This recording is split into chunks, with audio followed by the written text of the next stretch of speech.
Yeah. I love your smile. Oh. It's so pure.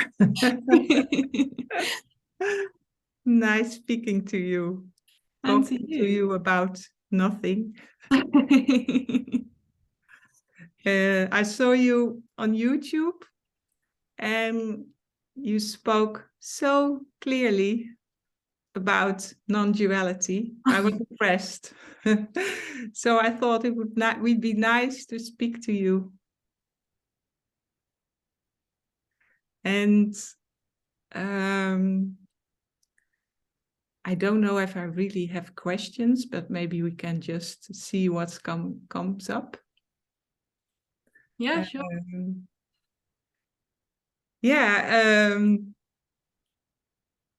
Before the me collapse, were you on a spiritual path? I mean, I wouldn't say, of course, yeah, you could say, but I wouldn't sort of say this so-called spiritual path was for that long, and not even that obvious, if that makes sense, to sort of someone looking on, let's say, from the outside.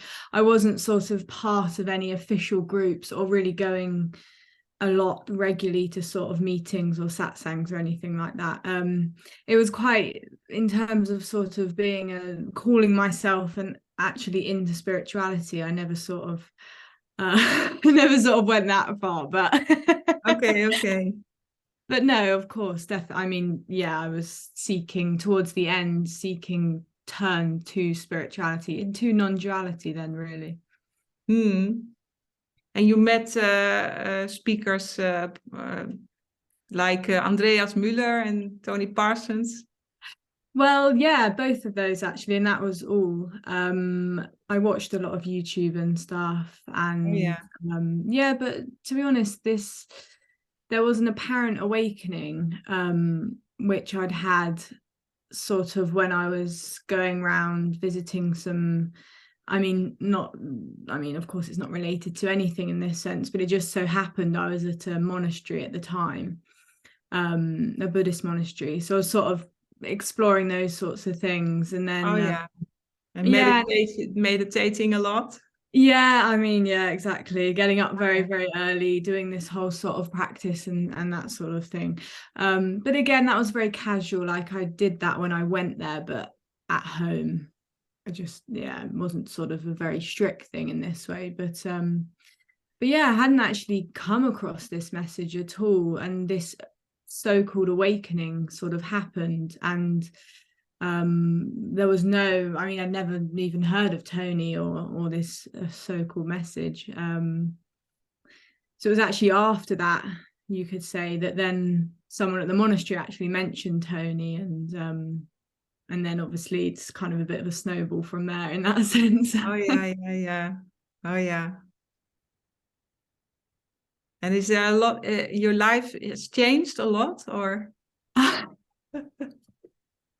Well, insofar as with meditation and all that kind of things, I think. Oh, do you mean back then, or after the collapse?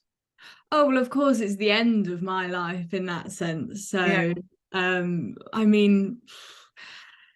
life hasn't changed. And that's the funny thing in that sense. It's exactly the same. There's just no longer this apparent me that was never there. Yeah. So my life's changed in the fact that my life's ended, you could say. But you're so young. It's so nice that somebody so young still is already finished with all those. I know. I didn't last long. No.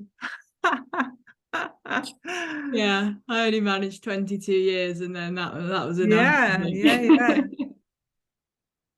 So maybe there's less neurosis and that kind of things and patterns what goes years and years, and it's in the body mind. I'm at big old. I'm 56, and years I was stuck in that beliefs, and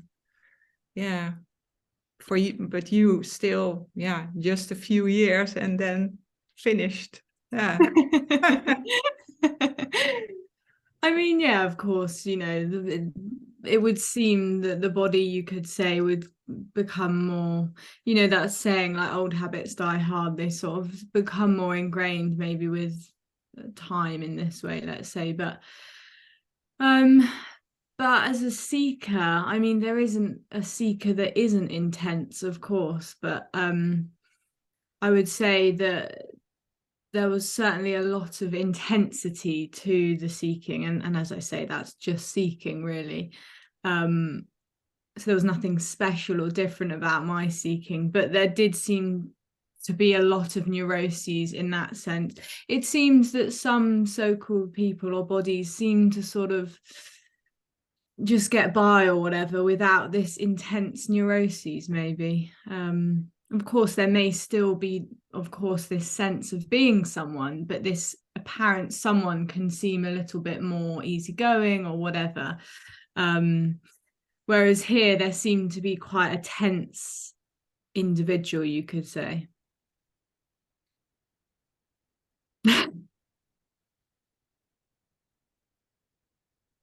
And in many ways, it's funny because that's still sort of, the body just still plays out, you know, the patterns and the habits. Patterns, yeah. Of course. Mm-hmm. Yeah. So in this sense, after this apparent collapse, there's just seems to be this quite neurotic body then.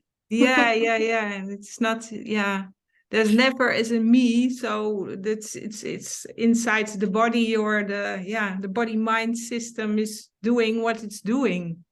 Exactly. And it's there's obviously no longer this sense of it happening to someone, but there's just almost this quite tense body that's sort of left, you could say, just and it just seems to I mean, obviously this I only died, so to speak, a few months ago now, so but there just seems to be a general relaxation, you could say, sort of slowly. I mean, but there's no one who really cares about that or needs to feel relaxed. No, there's no one who is experiencing anymore those things, and it's going by itself or something like One that. could say so, yeah. It's sort of, I mean, probably hesitant to use the word healing, because obviously in this whole thing there's the person seems to be quite obsessive about healing, and that they have to heal themselves. But in this way, it seems you could say that the body just, it seems to, well, one could say, just cleanse itself of these sort of patterns that have built up around protecting this artificial person. But I'm not even sure on that word, to be honest, because you could say it makes it sound as if these neuroses are bad, which of course they're not. They're just neuroses. And for me, it's like the emotions, for example, are now much stronger than before, because there's no strategy anymore to deal with it. I have the feeling. So it's, when there's sadness, it's huge. It's only sadness. Or when there's anger, before there was now anger is not allowed, so there was a kind of strategy on it, so to repress it or suppress it, or how do you say that? And now it's full on. Oh, totally. Yeah, exactly. Sometimes what's going on? Exactly. That's very total or something. It's this. It's for me, it's new or something. I cannot explain, but so Oh, 100%, totally, just full on life, you could say. There's no control anymore. Exactly. And that thing that thought, or even thought it could be the filter or was the filter, is just no longer there. I mean, of course it was No. never there, but No. so this sort of sense of life, you know, having to sort it out, or as you say, deal with the emotions. If there's sadness, I think the person so often, as you say, wants to fix, especially the so-called bad emotions, Yeah. sadness, anger, Yeah. grief. And so there's then no longer someone obviously wanting to fix that. So it's just, as you say, full on sadness, full on pain, and total And to deal intensity. with it before, it became a kind of a habit to deal with bad feelings and have a belief of what is good and what is bad, and after it's still is it's an addiction or a habit to deal with negative feelings or whatever negative is, because it's only an idea. And so it's strange. So it's working, still doing, or I don't know how to say, my English not so good. No, I know You know what I exactly what you're mean. saying. It is funny in that sense, because as you say, even the body still seems addicted to avoiding the pain or fixing, and it's just what's happening. So of course the person then would try to fix and then see the fixing as wrong, so then try to fix, but also, no, I shouldn't be fixing, I should be letting go, or allow, or accepting, or whatever. So And before, I also had a lot of expectations what it would be when you are free, and there's no anger anymore, and it's only bliss and peace. And I love every person I came across, and but it's total difference. So it's also, it was only an image. Oh, totally. Exactly. A total image, a total idea of sort of, you know, being kind to everyone, accepting and compassionate. And of course this happens, but it's everything. So And for me also, it seems like the character is even more strong in its positive and negative qualities or something than before, because it is just the way. And I was so used to be polite and pleasing and that kind of things. Exactly. So there's moodiness without anyone feeling guilty about being moody. There's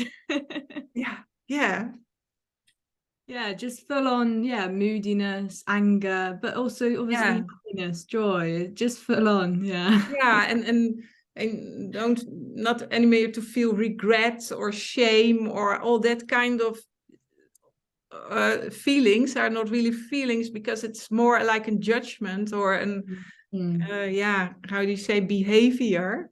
And there is no control to behave like I used to do, so something like that. And exactly, this sort of additional layer of kind of ruminating, or as you say, ruminating ruminating, so sort of replaying what's happened. Could I have done that differently, or should I have said that, or I mean, just sort of totally collapses in this sense, as you say, because there's no one there who is analyzing what appears to be happening in that way. And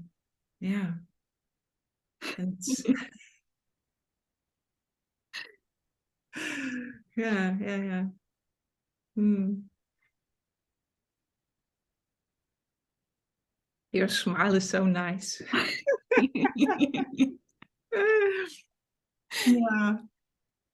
And your friends, can you speak with them about this? Some friends or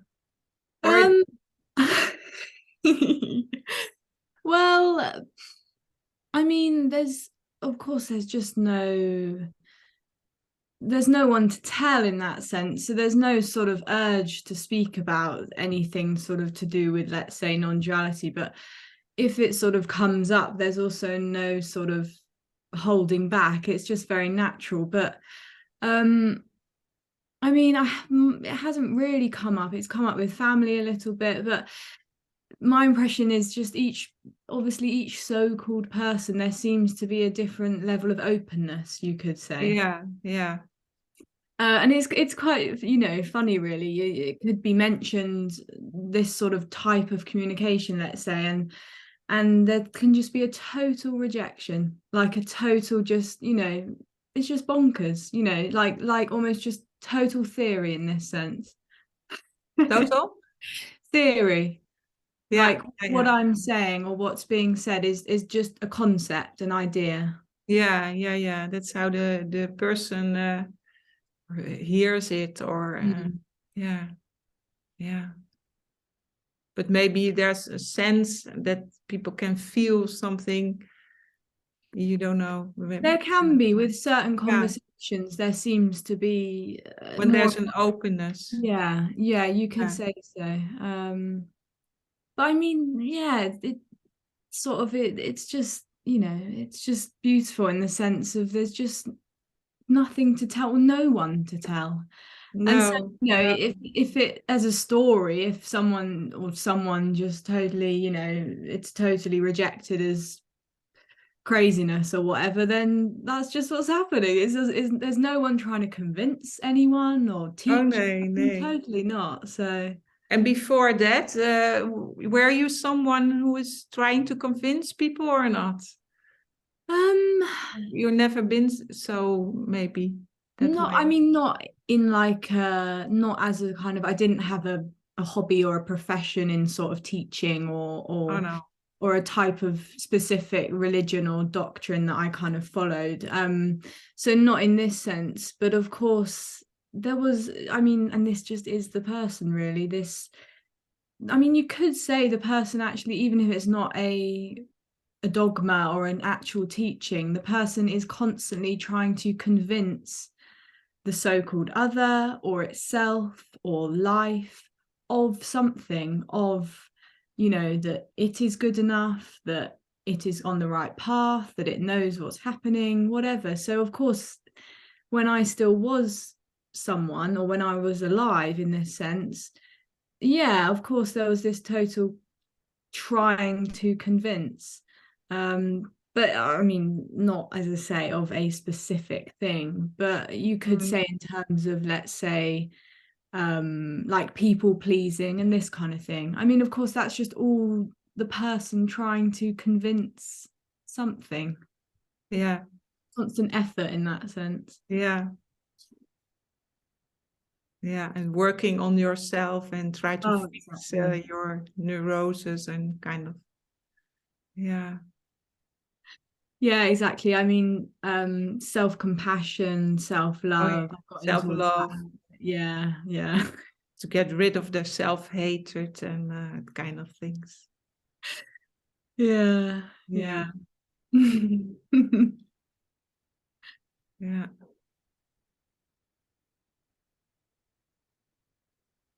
And now you start Zoom meetings. You like it? Yeah. It's good fun. It's good fun. It's lovely to just chat with people, connect from all across the world as well, which is quite fun. Yeah. Yeah. And you're also going to do it in person? Hopefully, I'm going to hopefully be in Brighton this summer, which is a friend of mine. He's asked me to speak at his. He hosts a few meetings, and that'll be nice because that's not too far from where I live. So, Oh yeah. and it's really lovely down there. So it'll be a nice place by the sea. It's a good place for a meeting. Oh, okay. Yeah. Nice. And are you still studying, or what you were finished with school, or? Yeah. So I went to uni, and I actually did psychology. Oh yeah. Yeah. Okay. And it was, I mean, actually, trying to think now, I think it was after, because I did it online and you could pause after a certain number of years, and sort of put it on hold and get an early qualification, so to speak. And yeah, I mean, just after this sort of apparent awakening happened, and that sort of shifted a lot of things, you could say, this sort of interest in psychology, especially. Yeah, it's gone. Oh, totally, in that sense. Totally gone. Yeah, yeah. I mean, it just a total, it just totally impossible to even. Yeah, to give a me teaching to personal teaching is always to fix, or it's always the speaking to a person. Exactly, totally. Just, I mean, total deep analysis of something that just doesn't exist. Yeah, yeah, Which yeah. of course is fine, it's just what it is. But at the same time, for when there was still someone here, sort of in a halfway house, you could say, this was quite demotivating. I mean, if it happened now, an interest in it, it just doesn't even seem possible to sort of No, be interested in this anymore. no, no, It's no. just totally not a thing. No, I was busy with a course in miracles. I know that. No, you know Yeah. it. It's Mm. also a teaching, a personal teaching, but I didn't saw that. But now it's impossible to teach and to do all the lessons and the metaphysics and all that kind of things. And I thought then it was non-dual, but now I see it's total dualistic teaching. And yeah, so it was impossible to go that way. So it quit. Yeah. And now Yeah. what you are going to, you have another direction already, or you just live? Yeah, how do you, can you speak about it a little bit? Stupid Well, question maybe, but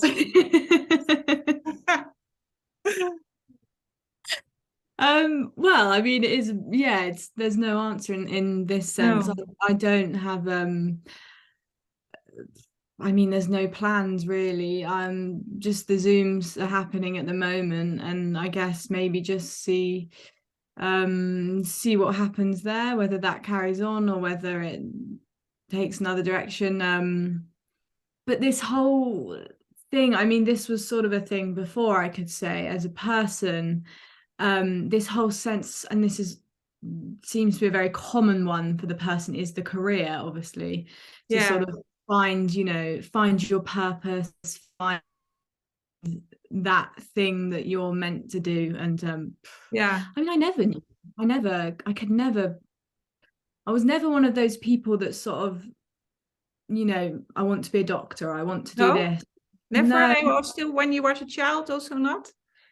I mean, the one thing I used to love a lot was sport, and I always have really Okay. enjoyed playing lots of sports, watching sport, and I still do now. That still seems to happen a lot, to watch them, not so much playing. But so yeah, that's always been a hobby or a passion, you could say.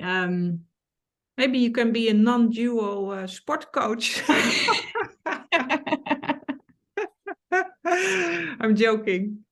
Yeah, set up a non-duality football match or Yeah, something. yeah, yeah. Yeah, well, I mean, yeah, no, it'd be good fun probably, but but that's always seemed to be just a very natural passion. So when you say sort of from a young age, I mean, I've always sort of had that in my life. But Mhm.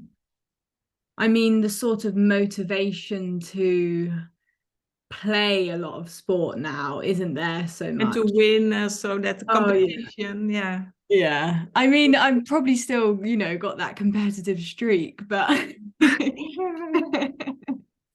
in terms of like, I think before, if I was looking to pursue a career, let's say in sports, it was Yeah, always definitely, from this need for fulfillment or whatever, or yeah. this being the path or whatever. And so, but yeah, I mean, what to do now in that sense? I mean, I'm quite lucky the fact that I'm living with my parents still. So financially that makes things a lot easier. There's not pressure to Pressure. have to go and, earn a Oh lot of yeah. money to pay rent or anything. Mm. But the day will probably come. So Oh yeah, yeah.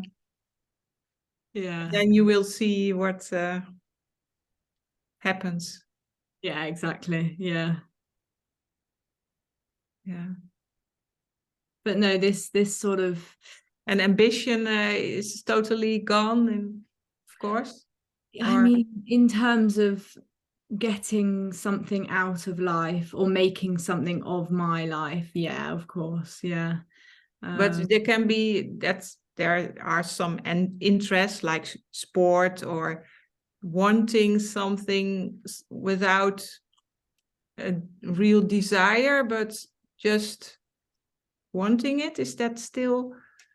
um Yeah, of course, but it doesn't happen that often. And I mean, I'd be inclined to say not at all, but of course, in terms of natural wanting, you know, like I want to go on a walk with the dog, or I want to go to the beach or go out with my friends or whatever. But as you say, this desire behind it or this need is just totally not there. And so really a lot of the things, you know, before, let's say, or what the person seems to fill the day with or the weeks or look forward to, seems to be, you know, this constant drive to do something or be somewhere or be someone, and obviously that's just not there. So there's not really these big I mean, of course there just are no ambitions out of life. So to be a great sportswoman or to be a painter or a photographer, I mean, these hobbies might just happen, but there's no I mean, it's actually funny because before, if I did anything like photography, let's say, I quite like taking pictures, um like I always had to have a reason behind it. Like, okay, well, maybe I'll post these online now and start a website, or I could sell them, or I could make an Instagram account or whatever. And there's just not that reason anymore. So there's just doing things, you could say, for the love of doing them with no sort of, no reason for that. Oh yeah, no intention, maybe you could say. Yeah, exactly. Yeah. Yeah. And no goal, like it's not going anywhere, obviously. So just painting or drawing, just drawing. Yeah, it's nice. Oh, totally. Of course, one could say that's the freedom in that sense. Yeah.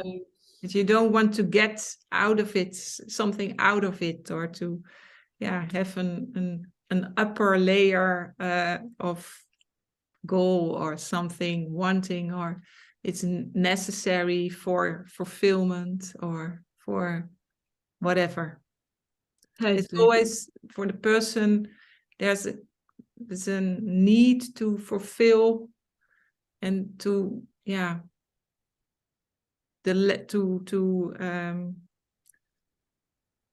fill up the lack, or to there's always something is missing, or Exactly. Totally. The person always, I mean, it just can't escape that. It's just how the apparent person seems to work. The person is the sense of lack. yeah. I mean, there is no one who feels a sense of lack. The sense of being someone is the Is sense the lack. of there being something. So, Yeah. yeah.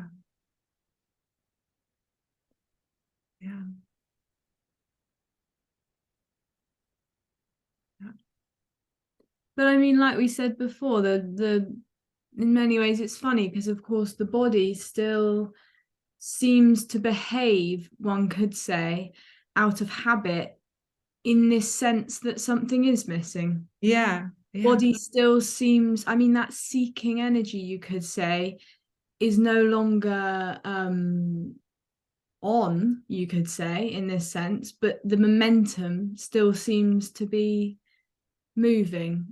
The body just seems to do that. And I mean, that may just slow down, it may stop, it may not. I mean, it's just a habit in this way. But there's nobody there who said, I need to get rid of my bad habit or something. Exactly. It's just a habit, and it's not good and it's not bad. It's neutral or something.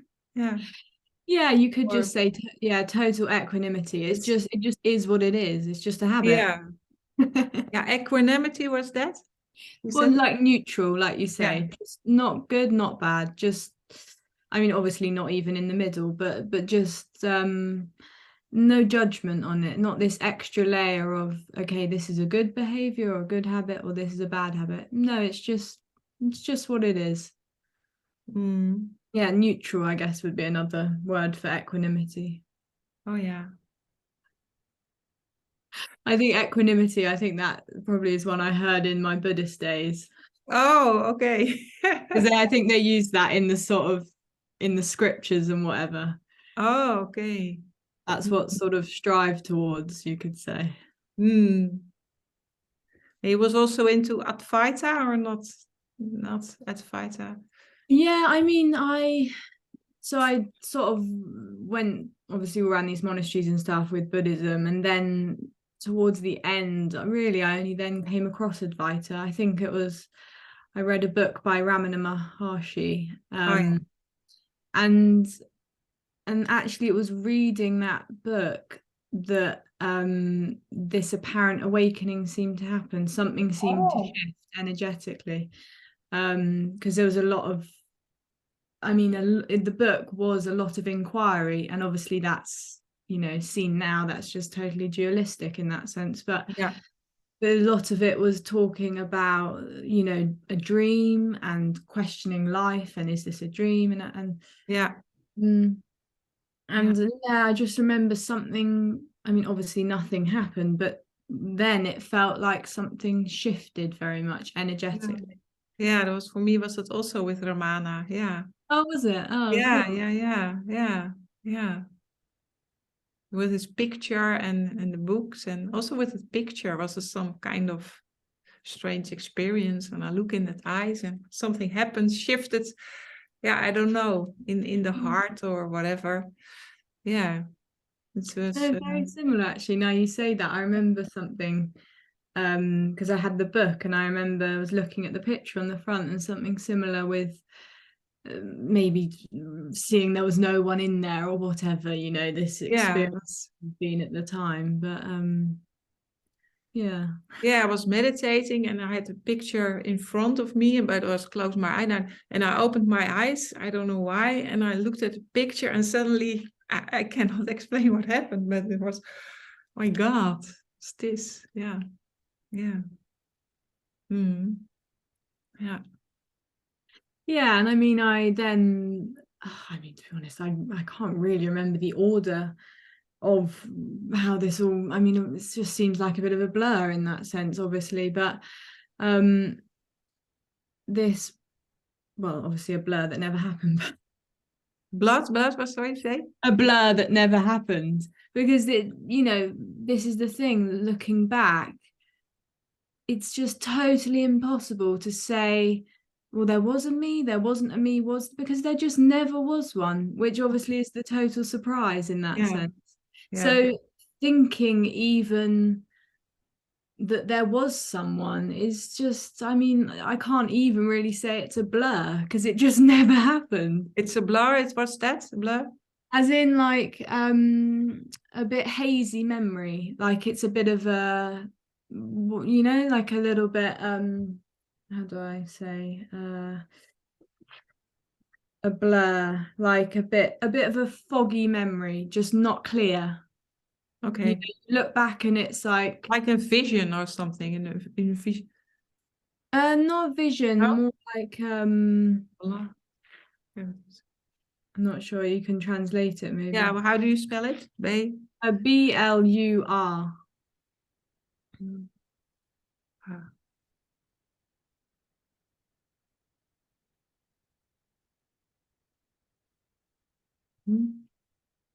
You en dan? You? Yeah, BLUR, I think. Blurry. Vage. Okay. I'll try and word it differently. Well, just this idea that when, you know, when I sort of think back and think, if I'm asked like, when did this happen, or what led up to this apparent death, I mean, it all seems, this is where I'd use the word blur, like it all seems I can't remember in this sense, obviously, because there was never anyone. So that's the funny thing in many ways, is that the person would seem to think, you know, there'd be this apparent death, and then there'd be this death, and then this memory of when I was someone, and oh, you know, it was all this, and then I died. But that's the funny thing, is there's not this line of before and after death. It's just always this. Yeah. But I mean, yeah, so whatever the order was, so to speak, there was interest then in Advaita and more self-inquiry, like traditional Advaita, one could say, like Rupert, Francis, sort of who am I, and then sort of awareness thing, and I mean, yeah, that just then totally collapses, obviously. Yeah. And for me, I cannot even listen to it anymore. It's for me, it's impossible to understand, or to it feels very strange when I hear something about Course in Miracles, for example. But I did the lessons every day and put it on YouTube, on my YouTube channel, and I was very busy with that, and now it's strange. It's a total change. Yeah. And with the Course in Miracles, it was, now the ego is not real, but there's a true self, and you have to let go the ego and to become the true self. But suddenly it's both not existing. It collapsed totally, like a balloon that popped. It's not only the ego doesn't exist, but there's no true self either. There's no human, there's no God. It's exactly. God. Totally. It's the same. That's the duality. And it was nothing left. It's just, oh, okay.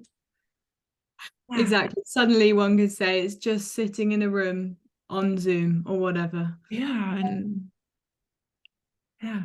yeah, and I mean, this obviously for the person, this whole thing of true self and deep, you know, it seems, I mean, out of, you know, obviously this all seeking takes many forms, but it seems so alluring, so seductive in this sense, you know, once I find my true self, it almost seems for the person as if it can, especially the spiritual person, let's say, that it understands intellectually, okay, there's this sense of lack, there's this, you know, there's not anyone actually here, the ego isn't me, whatever. But then it with all those concepts, it then hears this sort of thing with the true self or awareness, and it thinks, you know, that's it. That's why I feel this lack. This is really finally it. This is the message or whatever. And, you know, when I find this true self, or when the false self goes away, I mean, finally I found my destination and my home, and one day, and I know my home, and I'm on the good path, and there's no home. For who? You don't need a home. For who? Exactly. There's nowhere's home, everywhere's home in that sense. Just everything. But of course, this can seem very painful for the person. I had a question on Zoom the other day, actually, and it was about this thing of home. I mean, of course, it's just another word, but the person can almost sense that this apparent message, let's say, is talking or feels like home. But of course, the person will never, ever, ever get home. No. Totally impossible. And I mean, here, certainly, that was quite painful when that was sort of properly heard, that I would never, ever get this. Yeah. It's almost like grieving, or it's sad and okay, and Oh, totally. Yeah, a lot of pain here, actually, because one would say, after this message was encountered or whatever, there was then seemed to be a sort of, well, I think this is what the person does. It seems to then pin all its hopes on this apparent liberation. Yeah. I mean, obviously what it just does its whole apparent life, but it encounters this message with this word liberation, and with this, I mean, to the person it's only an idea, no one, and it just puts everything into that. And of course that can be seem very painful. A lot of pain arise when it's maybe you can pair it with, finally you find your soulmate and you think it's the one and only, and then it collapsed totally and you are desperate and no now. It's a good analogy. Or you find the ideal father for me was God, and it was I in the arms of God I can rest, and I'm almost there. I have just to forgive my brother, and then I am home, and God is waiting for me. Oh, eventually you are here. And that would be my death and my rebirth or resurrection or whatever. And then, and then I can relax. Then I finally can relax. And I can say to myself, well done, well done. That's the story. This is so stupid, but it's I call it a fairy tale. Sometimes it's the fairy tale of the me. And oh, totally, exactly. And like you say, it wants to be the one that, of course, does that. And the me in this sense is the arrogance, one could say. Not in that term, it can be quite unconscious arrogance or something. Of course. I mean, it's very endearing in this sense, it just is what it's doing. Apparently, obviously it's not. And for me as well, there was growing up, sort of being educated, growing up in this system where, the harder you worked, the more you learnt academically and sort of used knowledge and intellect. You could work things out and work like problem solving in this sense. And of course, this whole apparent message then just becomes another problem to solve. And the person is determined they will get it. All these other me's may die, but I will be the one to survive.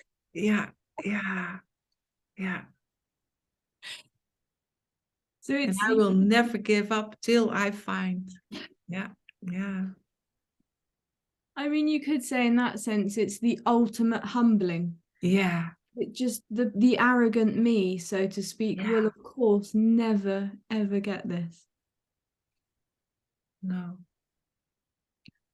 It's back to child, what's in the Bible, the kingdom of heaven.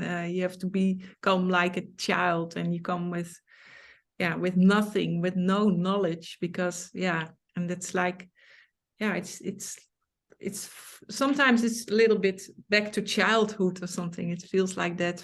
You're just a child, you have no idea, you don't know anything about what does it mean, what does life mean, who am I, what I'm feeling. I don't know. And it doesn't care for a child either. It's just play around and love everybody, and everything, every moment is new and fresh, and that's nice, what's going on here? And that's sometimes it seems that I can see that as in some people, they're adults, they're child, like a child again, and an innocent child.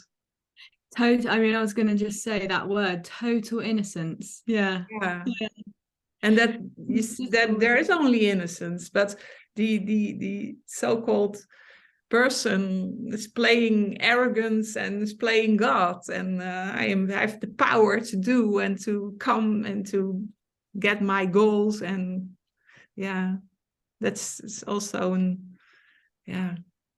it's like a game what children play sometimes also. Yeah, I'm the hero. Yeah. Yeah. Of course. And the hero and the person then, I mean, it seems to either go on a mission to save the world or to save others or to save itself. It sees then itself as the victim and wants to save itself or whatever. And of course, this is already just totally impossible. Yeah. I mean, like you say, just total. Of course, there is no one in childlike wonder, but the body, you could say, seems to no longer have this, of course, no longer have this sort of apparent illusion. Or I think I've said before, it's sort of no longer under this apparent spell of being someone. And the body then just sort of seems to naturally just relax and just be what it is, just do what the body is. Yeah. It's very normal and just being itself and doing what it's doing and exactly. And of course there seems to just be a lightness there and a natural just it just is what it is, obviously. And there's for the apparent person it's always has to be about something, like you say, and life has to mean something. And so then the body is something to the person. The body is then used to be good, look good, feel good, whatever, used as sort of a tool to have good experiences or feel fulfillment or whatever. And of course the body is, for the person, the body feels as if it's how it presents itself to the world. Or it can use it. It's always trying to use it for his higher goal or something. I can, like een middel, hoe zeg je dat? Even kijken hoor.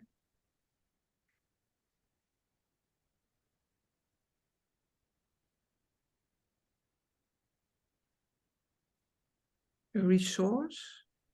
A resource, yeah. Totally. Like a tool. Trying to use a tool, Yeah. Yeah. Because it seems to either feel, I mean, it's obviously... And that's also, that's dual, there's a person and I have a tool and I can use my tool to get what I want. Exactly. Totally. And I mean, the person obviously is the confusion, and it already seems confused about, am I behind the eyes? Am I the body? Am I observing the body? It seems totally confused in this sense, obviously, because there already is no one.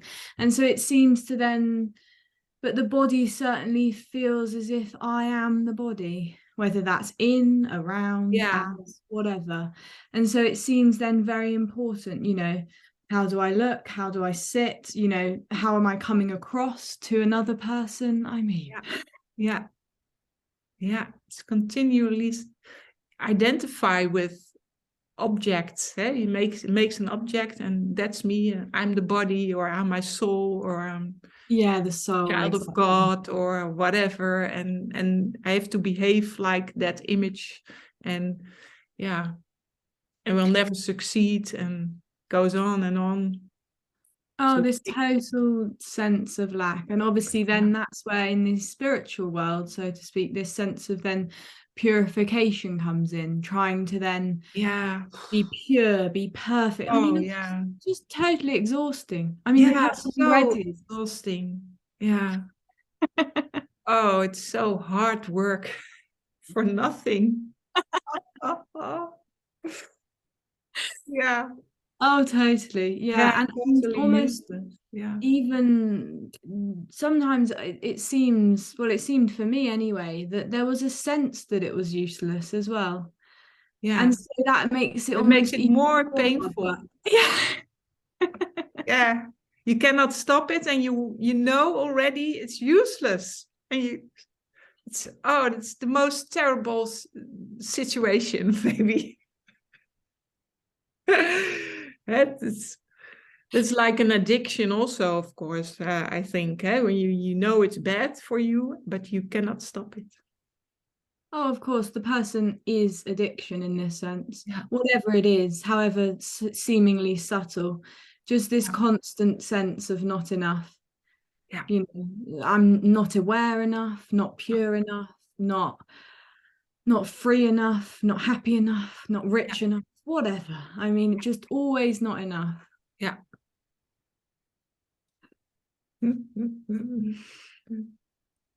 Yeah. And with this sort of childlike thing, I think that was certainly sensed here quite strongly, that this serious adulting sort of thing is just this, doesn't have to be this way in this sense. Oh, Of course, you know, this sense of me seems to arise before so-called adulthood, but I think that's, you know, there seems to be a lot of things now, you know, to heal the inner child, or to refine that inner child. So there seems to almost be this sense, one could say, but of course the person just could never do that. And this whole inner child then becomes a whole nother process thing. yeah, yeah. And past lives you have to heal. Oh, You go further and further, and it will never. You healed this life, and then oh my, there's a past life, and oh, this was so horrible. So I have to again and again. Oh yeah, so exhausted. Yeah, oh, totally exhausting, totally exhausting. You know, it's just, yeah, I mean, getting through one life is enough, let alone yeah, these 7 past lives, you know. yeah, yeah, yeah.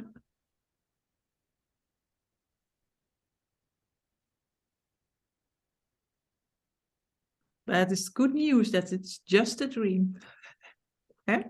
In that sense, obviously, Yeah, there's that's just nothing wrong with no. nothing wrong with There's nothing really happening. It feels so real, but it's not really going on. And for some people, when you can, yeah, communicate that, some people, it can be a moment of relaxation. Okay. Yes, yeah. And just totally, I mean, I remember when I was listening to Andreas a lot on YouTube and stuff. Yeah.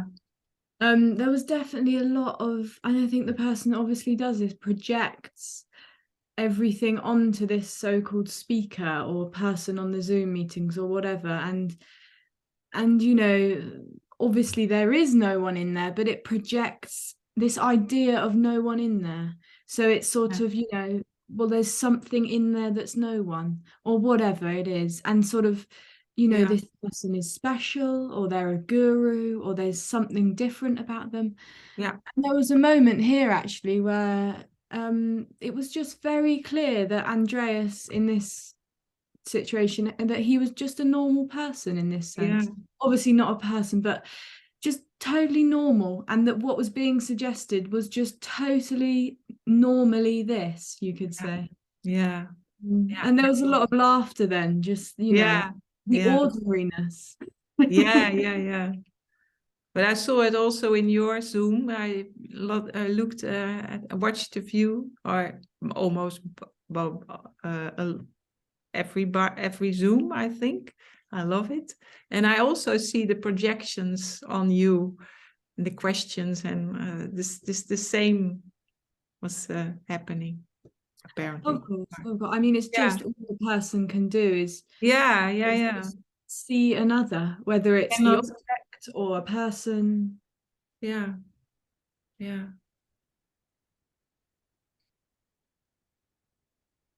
Yeah, just I mean, of course, if the person's been around these spiritual messages or ideas that, you know, or Course in Miracles or Christianity or whatever, something, there seems something a bit airy or magical or mystical about those sorts of things, and it then sort of expects that from this, you could say. And Yeah. so, you know, Yeah. something has to happen. There has to be, you know, some feeling or some force that comes and, you know, enlightens me or whatever. And yeah.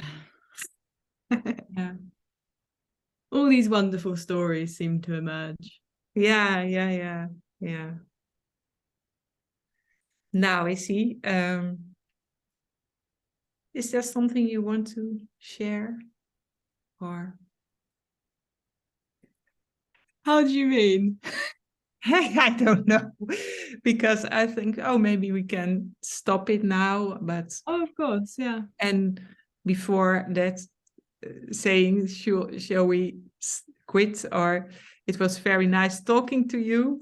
And so I said, is there something you want, maybe you want to share? Or that was the question. Oh, well, Oh, yeah. I don't know. Oh. No, not, I mean, When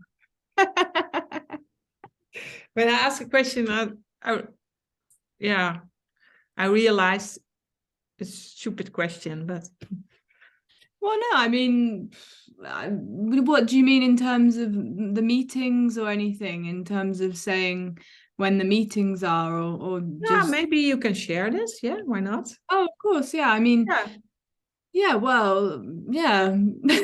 Bit of advertising. yeah, why not? You don't have to, but Well, I mean, yeah, it's all on the YouTube, to be honest. yeah. I'm just doing a couple of Zooms a week at the moment. That's been for March anyway, but obviously we're coming to the end, so maybe the same in April. Who knows? Yeah, I will put your email of your website on Oh, the description, and people can find you. And so it was very nice talking to you. and you. I loved it, and now maybe we will meet one Yeah, yeah, who day. knows? Never know. Whereabouts are you? Are Sorry. you in Amsterdam? Yeah, I live in Amsterdam. Yeah. I've been there twice actually. Okay. I love it. It's so good. Oh yeah, and you live in Well, in. between London and Brighton, so it's Oh, quite rural, but nearish Brighton. oh yeah, and you're also born there. You were born there. I was born in Kent, which is the next county over, but yeah, Hmm. fairly close by. Okay. Okay.